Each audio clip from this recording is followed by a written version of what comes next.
Okay, so today's guest, as I mentioned in the previous videos, that I invited a very, very popular person right now in Japan about really sort of waking up to your true essential self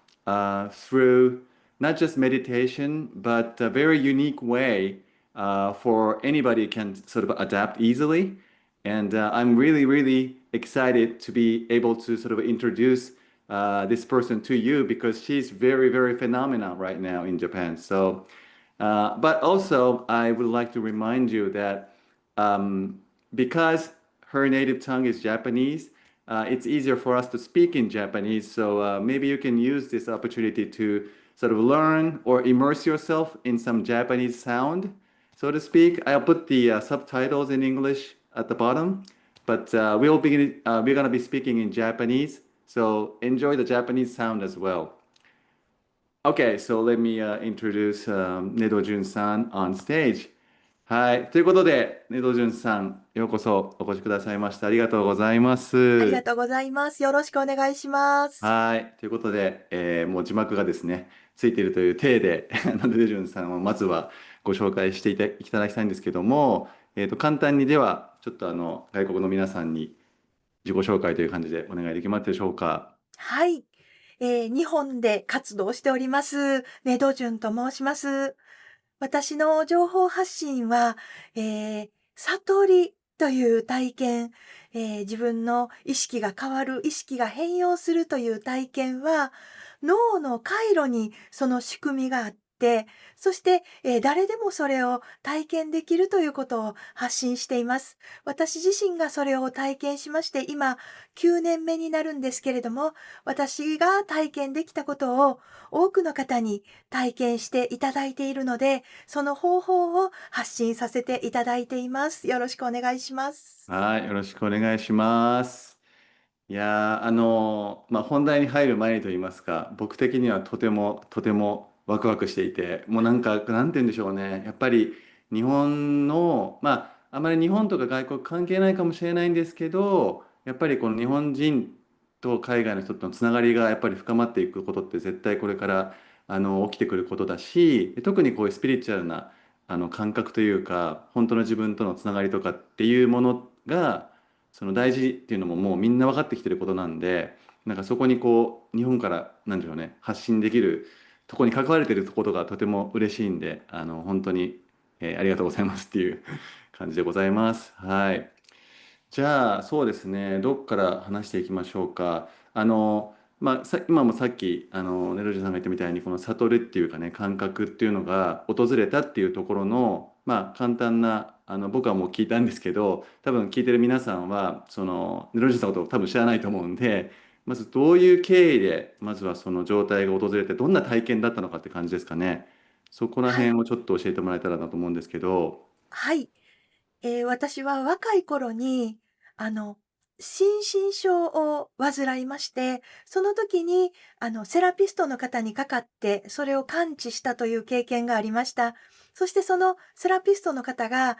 大事なのは体なんだよと、体とつながる、意識が体とつながることが大事なんだよと教えてくださったので、それからずっとその体というふうにこう意識を向けて生活していたんです。それが原因なのか、理由なのかはわからないんですが、今から9年前のある日、突然に、自分の意識が、こう、いわゆる覚醒いたしまして、とても昨日までとは全く違う自分の意識になったんですね。うん。その時、世界は突然にこうキラキラと輝き出しまして、あの、いろんなことの意味が自分の中で爆発したような感うん。じ、光は光だとか、愛だとか、そういうのがこう突然に自分の中で爆発したような感じになりまして、そして、意識が変わりました。どこか遠くにいた自分の意識が、この体の中にスポンとその時帰ってきたような、ああ、帰ってきたという感覚になりました。そしてその日からですね、苦しみが全部なくなりまして、ただただ幸せな感じの中で生きてきた、そういう展開があったんです。うーん。いやー、素敵ですね。っていうかもう本当に今、たくさんの人がその状態を潜在的に求めていて、まあ、昔はね、そのすごい特にこれを聞いてる海外の人とか西洋の人なんかがまさにそうかもしれないんですけど、こう物を物質主義っていうか、そのもの、あとはなんか地位名声とか、なんか外側のものをとにかくたくさん獲得すれば幸せになれるんだっていうのをずーっと多分やってきて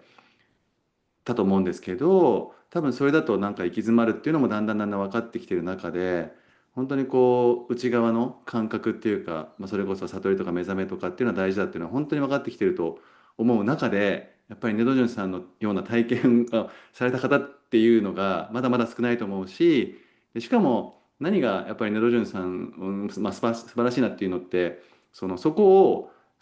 どう表現するかというか、どうやってみんなが再現できるかをなんかこうすごい日本でも壮大ななんか研究所じゃないですけど実験所みたいなのでやられてて、日々ね研究っていうか、新しいこうやったらいいああやったらいいっていうのを研究されてること自体もまたすごいなと思うんですけど、はい、なるほど、まあそれが体験だったところですよね。で、じゃあ実際に、まあ、多分聞いてる人は、じゃあどうやったらそこ行けんですかっていうのが興味津々だと思うんですけど、どの辺からネドジュンさんはお話しされたいですかね、聞いてるはい。皆さんに。はい。はい。私は今日本では、左脳右脳おばさんみたいに、言われています。左脳左脳右脳というようなことを日々発信しているので、そんな風に呼ばれているんですけれども、その内容は、私が苦しく生きていた時は、その意識が左脳の機能を中心に使っていたんだと。うん。そしてそれが、ある日突然、右脳を中心の意識に変わったんだと。つまり、引っ越しをしたと私は表現しているんですけれども、脳の使う部分が、おそらく2歳とか3歳とか、誰でも子供の頃はそのあたりの脳神経回路を使っていたんだなと思う古い回路の方へ、引っ越しをした、元に戻ったんだとうん。いうふうに私は感じておりますが、その、やり方をお伝えしています。ですうん。から、うん。その秘密は実は脳の神経回路にあったんだとうん。いうことです。うん。うん。うん。なるほど。やっぱ脳が、まあ、確かにでもこの辺は一般の人もまあ納得できるというか、急に魂とか急に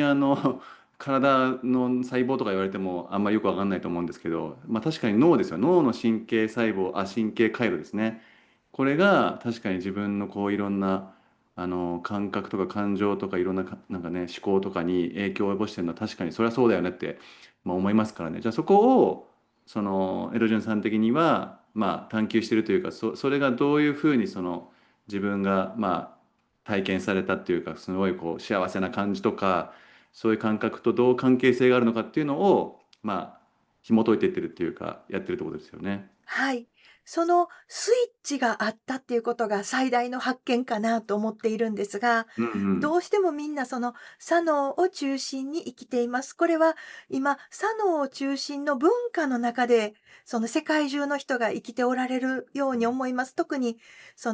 今の現代文明で生きていると、左脳ばっかり使うようになっちゃってるだと思うんでうんうんうすね。そこんから脱出して、右脳の意識を使う方に行くには、そのスイッチがあるということを発見したんです。うんうんそのスイッチが頭の中の声、自分の頭の中の独り言の声です。うんその声を止めることができれば、勝手に意識は元いたその右脳の方へ、こう縛られていたのが脱出できてですね、うぴょーんん。と右脳の方へ戻るんだ。そのスイッチが頭の中の声だったんだ。というのが、発見であります。声っていうのは要はもうなんかいろいろこうガチャガチャガチャガチャ自分の中で要はいつもなんか言ってる声のことですよね。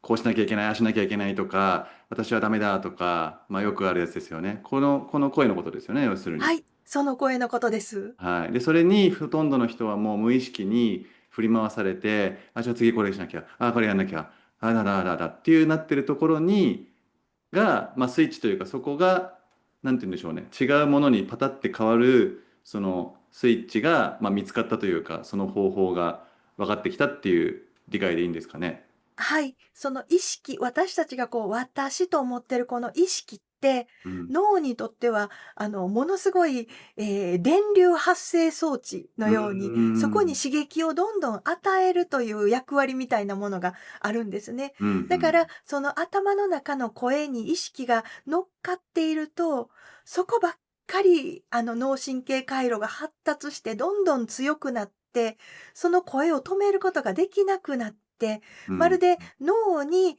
自分が乗っ取られたかのように、こう苦しいことや辛いことばかりをこう考えてしまう。うんそういううん。風になって、そして左脳の方にばっかり血液や栄養がこう行き渡って、幸せを感じるのは右脳の方だと私は感じていますので、今生きているというこの幸せを感じる方に栄養がいかないうーんですね。ん。うーん。ですので、頭の中で乗せられてしまう声、これを消すことができれば、幸せの方へ繋がっていく、うん。本当にその日から突然幸せに繋がるというようなことが起こり得るんです。そして、私は9年間頭の中の声は一度も出てこないという状態で生きています。うーん。空っぽなんです。うーん。これがまたあれですよね。僕もすごい左脳中心で生きてきたし、ほとんどの人が左脳中心で生きてるとすると、頭の中が空っぽなのになんで喋ってんですかっていう、なんかすごい幼稚な質問が出てくると思うんですけど、そこも、多分、ネドジュンさん的にはいろいろね、いろんな説明というか、ワークも含めてですけど、みんなに体感してもらったりとか、説明も含めてずっと活動されてるっていう、ことだと思うんで、その辺も少しでも今回は聞いてる人が分かるように伝えていけたらと思うんですけど、なるほど。でも面白いですね。皮肉なのが、僕もそうですけど、この私であるっていうか、私っていう感覚がある方が、なんて言ったらいいんでしょうね。幸せだったり、満たされるっていうふうになんか思っちゃってるんですけど、逆にそれが、なんでしょう、自分の中で、大変な思いだったりとか、苦しみの感覚を生んでるっていうのが、発見であり、ある意味すごい皮肉な、状態だなーって改めて聞いてて思いましたけども、じゃあ、そこからどうやってじゃあ、抜けていきましょうかってことですよね。次のステップとしては。そうですね。はい。状態を説明すると、あの、あんたは寝ながら生きてるんかって言われたこともあるぐらいです。その方にとっては、起きていることイコール頭の中の声が考えているということだと感じておられるんだと思うんですが、はい。私は目は開いて、はっきり、感じながら、考えながら生きてはいるんですが、それがうん。頭の中の声として聞こえないとうん。いうことなんですね。うんこのうん頭の中の声として聞こえるか聞こえないかというのがすごい大きな、うん。切り替わりのところであなるほど。ります。なるほど、はい。なるほど、なるほど、なるほど。はい。声として聞こえるのか、単純にもう生きてるというか、その感じた通りに、喋るのも含めてですけどね、もその状態かっていう差でってことですね。なるほど、なるほど。はい。そうです。そしてその頭の中の声っていうのは基本的に不安だったり、辛さだったり、うん。それから後悔とか、過去や未来のことばっかり語るんですね。うんうんうん。そして頭の中で昨日のことを悔やんだり、未来に不安を感じたり、私はダメだというような声に乗せられているとき、体の首から下の部分と細胞たちは生きてる幸せを歌い上げているんですね。うんうん。本当はこの首から下にその人が今生きている喜びや幸せ、感じが全てそこにあるんですけれども、そこが聞こえなくなってしまう。つまり、左脳ばっかりの苦しい苦しいという声になってしまって、その時同時に体には幸せがあるんですけど、それは右脳の方からどうもつながっているので、なんか左脳と右脳で喧嘩して意識を取り合っているような状態になっている。ですので、そこで今感じている幸せが感じられないまま、頭の中の苦しい苦しいという声で苦しんでいるというのが、どうも本当のところかなと、うそういうふうにん。思っています。なるほど。ちなみに今ちょっと素朴な、疑問というか見てる人が思うかなと思ったのって、特に左脳優位で生きてきた人っていうのは、今聞いてる話がそうだとして、その右脳に明け渡すっていう状態が起きるとしたときに、すごい自分が生きられなくなるんじゃないかというか、例えばまともにコントロールができなくなるんじゃないかとかっていう、そういう恐れも出てくるような気がするんですけど、ネロジュンさん的には、仮に左脳でずっと頑張って、頑張ってたっていうか、なんでしょうね、栄養を取るためにそこにわーって奪ってたとも言えるかもしれませんけど、ここを完全に明け渡しても、要は本当に左脳が空っぽというかほぼない状態になったとしても、本当に日常生活というか生活が何の滞りもなく、動かしていけるっていうところはもうその通りというか安心して大丈夫っていう、感じなんですよね、きっと。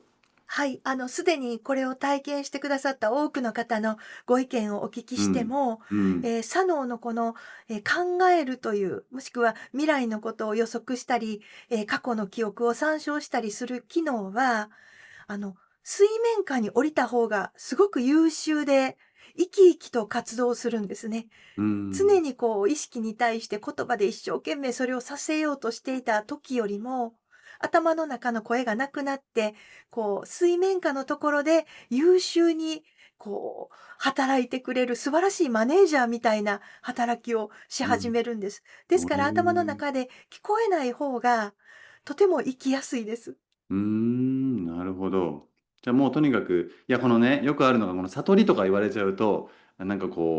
どっかの修行僧の人たちだけの話で、いや、僕たちは現実生きてるんだから、悟っちゃったら逆にダメでしょみたいな、なんかそういうふうに思う人もいると思うんですけど、そういうことじゃない。だからここで言う悟りっていうのは別になんかこの山奥行ってチーンってしたいわけじゃなくて、純粋な日常の生活はちゃんと送りながらというか、人生を送りながらも、とにかくいつも幸せだったり満たされていたり、いろいろやりたいことが湧いてきたりとかっていう状態っていう理解でいいですよね。そもそも論として。はい、そうです。うんうんそのですね。通りです。はい。わ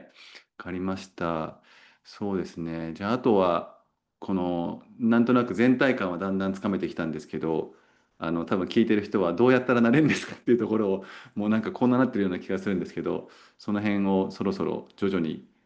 種明かしをしていっていただいてもいいですかね。はい、ありがとうございます。はい。私が一番最初にツールとして手に入れたというか、自分が、自分の直感から受け取った呼吸法というのがあるんです。うんうん。世間には呼吸法がいっぱいあって、瞑想なんかもたくさんあるので、そうですね。うわー、うん。また呼吸法かって、嫌がられてしまうかもしれないんですけど、すごく簡単なんです。うんうん。それはエレベーターの呼吸というふうに呼んでおります。うんうん。体の上半身の中にエレベーターの床が上下している。平行を保った状態で板が上下しているというのをイメうん。ージしていただければいいんですが、体の内側に合わせて丸い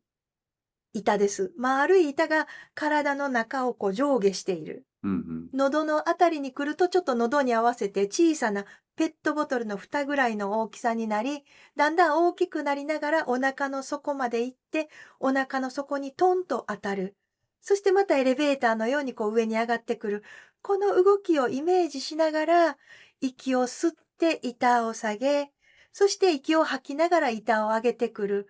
この床の動きをイメージしながら行うことによって、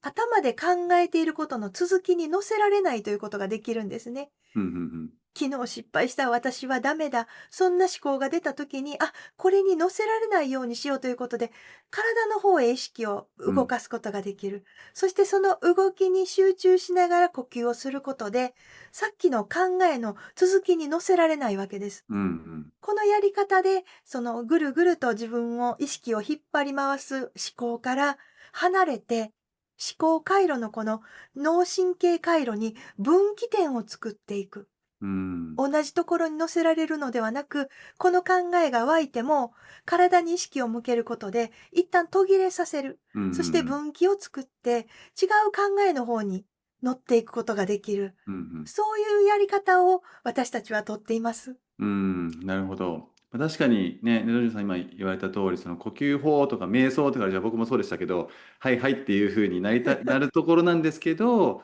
やっぱ一つ違うところは、その体の内側への意識をしっかりと向けるというか、実際その僕も瞑想が最初本当に苦手だった人だし、呼吸法もなんか呼吸はなんか何の意味があるのか分かんないみたいな、ずっとそういう感じの人だったんですけども、やっぱこの体感ですよね。内側に意識を向けるっていうことのインパクトは、僕自身もすごい、今ね、ドジョンさんが言ってる通りに感じ始めたし、ただそれがね、そのシナプスっていうか脳内回路が分岐していくっていうところまではまあ意識できなかったですけど、まあ、実際そういうことで、くるくるくるくるその回る思考っていうのが起きづらくなってくるというか、だんだん起きなくなってくるっていう効果が得られるっていうことですよね。このエレベーターの呼吸をやることによってですよね。はい、そうなんです。ですからその前には、頭の中に思考の声が出ていると気づくという段階があります。うん、あ、いつものあの考えに今意識が乗せられちゃったなという頭の中の声に気づくという段階があって、うん、そして気づいた時に続きに乗せられないようにそのエレベーターの呼吸で体の方へ意識を向ける。この2段階でかなり楽になってきます。うん。これちなみにお腹っていうのは、大体丹田とかもっと下ですかね。どの辺まで下ろすイメージ、人によって変わりますか、これは。はい、人によって違います。やりやすいのでいいんですけれども、うん。だいたい、お腹の底、骨盤のあたりで、トーンとこう床を打つようにイメージしていただくと、イメージが、はっきりします。ぼんうん、うやり動かすん。んじゃなくね。で、はいはい。なるべくお腹の中をこう、ズリズリズリズリっとそのうん。板が動いているのを強くイメージしていただくと、より考えの続きに乗せられなくなるので、うそんな風にん。生々しくちょっとイメージしながら動かしていただくと、あ、なるほど、考えが止まっている、さっきの続きには載ってないということが分かっていただけると思います。なるほど。リアルに要は内側を感じるのは大事ことですね。その単なる、まあ、想像でもまあ悪くはないんだけども、より一層本当に肉体的なというか内側のこう感覚を味わうほどに、まあ、ある意味脳からいい意味で離れられるというか思考から体感に行けるっていうことですよね。はい。うん。胃袋とか腸とかは、この時はもうないものというか、すり抜けるようなイメージでいいので、その板だけを動かすところに集中していただくのがポイントです。うん。なるほど。わかりました。これはちなみに時間的には人それぞれでいいんですかね。なんかおすすめの時間とかあったりするんですか、今までの研究結果に基づいて。はい。回数でいきますと、はい。こう下げて上げてを1回としてうん。1万回くらいやっていただくと、かなり効果がもう体感できます。だから、1日100回やって3ヶ月ですおね。お、な結かなか構その、な。脳の神経回路を減らすというか、細くするにはやっぱり一定の時間がかかるんです。そうですね。はい。その時にまたぐるぐる考えちゃうと、そこに栄養がいってしまって元に戻ってしまうので、あ、また考えが出た、板を動かそう。これを、目処として1日100回ぐらい取り組んでいただいての3ヶ月。う少ないん。回数だと、何ヶ月、半年とかかかる方もあったり、うあん。の、人によるんですね。1ヶ月ぐらいでもパーッとそれで体感が進んで、あ、思考が止まりましたという方もあります。人うそれぞれでん。す。そうですよね。人それぞれは人それぞれで、まあ一応目安としては、1日100回の3ヶ月ぐらいで、トータル1万回ぐらいがっていう、おすすめって感じですね。はい、そうです。あと、はい。この方法がとても便利なのは、うん。あなたの人格とか性格とかは全然変えませんということです。うん。人格を正しくしたり、性格を良くしたりするのはすごい大変うん。うです。でもん。私たちはその脳を使う場所だけ変えれば変わるんだということが分かりましたので、うん。性格とかはもう置いといてください。楽に幸せに生きられるようになったらいくらでも性格はよくできますので、うん。一旦その脳の使う場所だけ変えてみましょうといううん。ような主張なんです。うん。確かに。いや、いいですね。じゃあもう方法としてはもうそれが一番、まずはそれをやり続けるのがもう一つ、もう大前提っていう感じで、それだけやってるって感じですかね、今のところは。はい。おすすめのこととしては。そうですね。これに少しだけ付け加えさせていただくと、はい。これからやっぱり AI というものが出てきます。うん。AI は、私たちのこの左脳、今しんどい、苦しい、ぐるぐるしている、このいろんなことを計算したり、記録したりするような、記憶するような部分の、象徴というか、そのうん。続きのような感じで誕生してきたんですね。うん。うん。そしてこれが社会の中にこれからどんどん出てくると、左脳を使う場面は減っていくと思います。うん。なので、右脳の側、こちら側の、幸せを感じる側の古い脳内回路ですね。こちらのうん。方を使うようになる方が、これからどんどん生きやすい時代が来ると思っています。うん。でも AI がもういろいろもう左脳的なことをやってくれるから、もうあまりそこをもう心配せずに、もう人間は幸せを感じるっていう本来のまあ本当はしたかったことに、もうここからは専念していきましょうみたいな、もうそういう切り替わり、まあ、大きな目で見た時の切り替わりが今の AI っていうものの象徴で現れてますよっていうまあ感じですかね。はい。私たちは、右脳の方で幸せを感じながら、この体で感じる直感や情報、その悟りの感覚ですね。そういったものを社会にもたらす右脳側の知的存在として、うん。そして AI はそれをサポートする左脳側の知的存在として、両輪となってこれから一緒に進化していくんじゃないかなと思っています。うーん。今なんかそのね、こういうまあ YouTube を見てる人もまさにそうかもしれないですけど、この AI を使おう、AI を使おうっていうこのなんか動きがすごいじゃないですか。もうとにかく AI を使わなきゃダメだみたいな感じが盛り上がってるんですけど、その辺はね、ドジョンさん的にはどう捉えてるんですかね。その、なんか関わらない AI は AI でもなんかほっといて、右脳に専念するのがいいのか、なんか使った方がいいのか、なんかどういう感覚でいますか、今。そうですね、今すごい過渡期だと思います。もう数年でかなり本格的になってくるだろうと思いますので、うん。今のうちにご自身の右脳とつながって、基本幸せみたいな状態になっておられると、いろんな変化にも心穏やかに対応していけるんじゃないかと思います。ああ、なるほどですね。まあ、要は、その AI をまあ、使う方がいい、使わない方がいいというよりは、もうあまりにも今まで人間全体が左脳に寄りすぎてて、そもそもバランス崩してるから、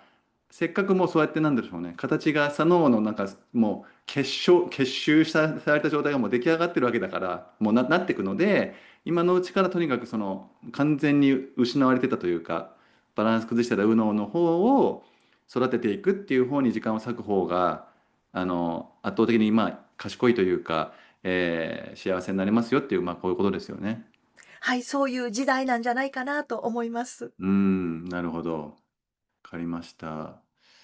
あとは何でしょうね。ちなみにその、ネトジョンさんのまあ感覚的な話かもしれないんですけど、まあ、これを見てくださってる方が外国人の方が多いとして、なんか日本人とまあ外国人でなんか違いがあると考えられているのか、いやそこは別にそんなに気にせずに、まあ、皆さん取り組んでもらえれば大丈夫だよっていう感じで、どちらの感覚で今いる感じですかね、ドジュンさん的には。そうですね。世界中の様々な国に、私のようにその偶発的であったり、または瞑想などを続けられた結果として、意識がこう変容した方、うんうん。意識の目覚めというようなことを体験した方は、どの国にもいらっしゃると思うんです。うん。もともと人間の仕組みとして、その先祖返りと私たちは言ってるんですけど、昔使っていたところにただ戻る。私はそういうふうに思っていますので、どの国の、どの言語の、どんな文化の国の方であっても、もともとのその回路というのは存在すると思っていますので、そこに変えるだけなんだと思ったら、ちょっと気楽にやっていただけるんじゃないかと。そして、どの国の方でもそれを体験していただけると思っています。うーん。あと僕はこれ単純にネドジュンさんのこういろいろまあ発信されている内容を見ていた時にこう一つで特にこれからなんでしょうね、日本と世界、僕のまあパッションというかは日本と世界をつないだりとか、まあ、地球が一つになって宇宙と一つになってみたいな、まあ、そういうところがイメージとしてあるんですけど、その、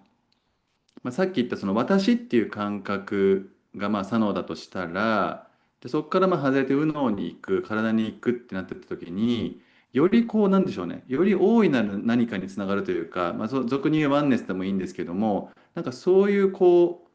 う全てがつながってるっていう、まあ、なんでしょう、感覚って言ったらいいんですかね。そういうところまあ、逆に人間が思い出してっているとも言えるのかと思うんですけど、その辺は逆になんか江戸潤さん的にはこう、なんて言ったらいいんでしょうね。体感覚というか、もしくは皆さんに伝えたいメッセージとして、なんかありますかね。単にこの体を感じて幸せを感じるで OK なのか、なんかその先のなんか世界観とか感覚がもしあるなら、なんかはい。共有していただけると嬉しいんですけど。ありがとうございます。はい。実際に私がこう説明させていただいているようなやり方をやってくださって、うん。今、日本では多くの方が実際にその脳の中で意識が変容するということを体験してくださっているんですね。うん。そしてその時で終わりじゃなく、その方はずっとその後、安定して同じ感覚で生きていくということができています。うん。で、その方たちが皆さんおっしゃるのは、あの、苦しみを生み出していたのは全部思考だったんだと。うん。だから自分の環境は全く変わらないけれども、その日から本当に幸せを感じるようになりましたと。あ、うん。自分を責めていた声や、それからこれではダメだダメだと思っていたその世界に対する見方もすべて、あ、左脳の思考によって自分の中で作り出されていたんだなということに気づくとおっしゃっています。うん。そしてその時に面白いのが、必ずと言っていいほど、大きな無意識、うん。悟りでいう真が、誠の我ですね。うん。本来、自分をもっとこう大きく自分を動かしている、もともとの大きな意識のようなものとうん。つながり直しがあります。うん。そして、それが声として自分の中で聞こえて、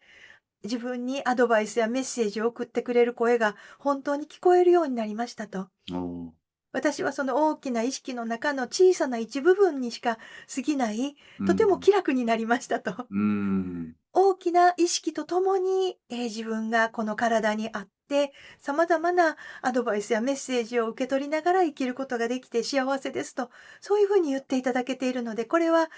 どなたにも起こり得る大きな意識の変化じゃないかと思います。うーん。だからなんか今聞きながらちょっと思ったんですけど、本当に僕たちが求めてるものって、もちろん人生を楽しむとか、なんかいろいろ達成するとか、それが別に何も悪いこともないし、楽しければいいとは思うんですけど、今言ったその真我っていうか、大いなる何かにこうつながって、そこからサポートされていたりとか、愛されていたりとか、でそれがもっと言うと全体とつながってたりとか、このつながりだったり、サポートされてるとかっていう安心感だったり、なんか本当に実は求めてるものってそっちなんじゃないかなっていう感覚が今聞いててすごく感じましたね。で、そこがないから、そこがなんかこう感じられないから一生懸命この外側のもので埋めよう埋めよう埋めよう埋めようと、それは承認欲求も含めて外側に求め続けるんだけど、結局根本的につながってないっていうか感じれてないから、いつまで経っても埋まらないみたいな、そういう状態なんだろうなっていう。だからそこからこう抜け出すというか、本当の自分とのつながりに気づいていくのが、幸せだったり悟りなのかなって今聞いてて思いましたね。はい、ありがとうございます。私の大きな無意識さん、大きな意識さんが言うには、人類はこの文明を作り出さなきゃいけなかったので、うん。ある日みんなでせーのっていう感じで、左脳の方へ、苦しい方へ入ったんだと。うん。そしてこの大きな意識とつながっている安心感をみんなで一斉に失って、その不安から集まって、生きる、この社会というものを、こう、頑強に作り上げたんだよと。だからうん。これを作るためには、みんなで一斉に安心感を失うというのも大事なステップだったんだと。そしてこの文明がもう十分に出来上がったので、もういいから、左脳の苦しい方を使わずに、もともとの右脳の楽な方へもうつながっていいんだよと、そういう言い方をしていますね。だから、わざとこの安心感を失ったんだとうん。うん。いうふうに思っています。うん。なるほど。じゃあ自分たちでそうやって選んで、やってきて、で、今、元に戻るというか、なんというか、本来の姿に戻るという、ドラマチックな、エンディングシーンなんですかね、これは何でしょう。次のショーに行くシーンなのか分かりませんけど、っていうところに今僕らがいるって感じですかね。はい。とんでもなくすごい時代、このタイミングに生きてるのが不思議なぐらいのすごうん。いタイミングだと思います。なるほど。わかりました。ありがとうございます。いや、もう本当ね、ずーっと実はネロジュンさんと話してたいんですけど、あまり長すぎるとですね、見る人も見れなくなっちゃうんで、最後に何かネロジュンさんからこう見てる方に、特に今回は外国の方が多いと思うんですけど、もちろん宣伝も含めて何でもいいんですけど、何かメッセージがあればぜひお願いしたいんですけども。はい。今、この時代を生きているということは、もう基本しんどいことです。どの国のどの文化においても、もうかなり、人間の中で意識というものが限界に来ている時代なんじゃないかと思います。それだけ個人の責任はどんどん重くなりますし、社会から要求されるものも多くなっています。だから、あなたがもし生きるのがしんどい、苦しいというふうに感じておられても、それはあなたのせいではないと。これはもう、私が絶対にお伝えしたいと思うことです。今の時代の流れです。だからこそ、しんどい方から楽な方へ戻っていただく、そういう道があるんだというふうに思っています。これは、約束された道というのか、もう予定されていた道なんだと思います。だから、全然あなたのせいではないです。あなたの中の、楽に生きられるところにつながり直すということをぜひやってください。それだけでいけると思います。はい。ありがとうございます。いやー、僕としては、さっきも冒頭ね、この打ち合わせの時に言ってましたけど、ネドジュンさんとこの海外の人たちにね、この話せるという機会をできてること自体がとても僕としては幸せなんですけど、まあ、これを皮切りにいろいろネドジュンさんもこれからね、多分海外発信されると思うし、僕もしていきたいと思ってるんで、ぜひ見てる方も期待して、